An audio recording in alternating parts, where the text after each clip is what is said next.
Everyone, good morning.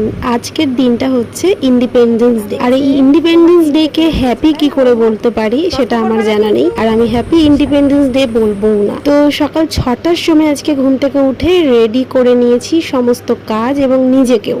তো একটা শাড়ি পরে নিয়েছি, দেখো শাড়িটা কিন্তু আজকের জন্য ঠিকঠাক আছে, তাই না? তো মেয়েকেও রেডি করেছি, আমার মেয়েকে কেমন লাগছে বলবে। তো এই যে জিনিসটা, এটা কিন্তু সম্পূর্ণ মেয়ের জন্য, আর ওর ভিডিও শ্যুট হয়ে গেলে তারপরে এবার আমি করব। ওকে সাজানোর পরে পাশের বাড়ির মাসি মামি সবাই দেখলো। আর এটা কি হলো,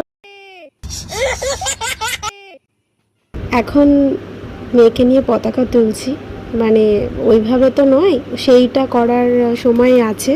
তো এখন এইভাবেই করলাম ওকে, জাস্ট ও তো ছোট, ও তো এর থেকে বেশি কিছু বুঝবে না। তো দেখো, তারপরে কিছু ভিডিও শ্যুট করে নেওয়ার পরে ওকে দিলাম যে সবাইকে লজেন্স দিয়ে দাও, আর ও সবাইকে লজেন্স দিয়ে দিল, মানে যে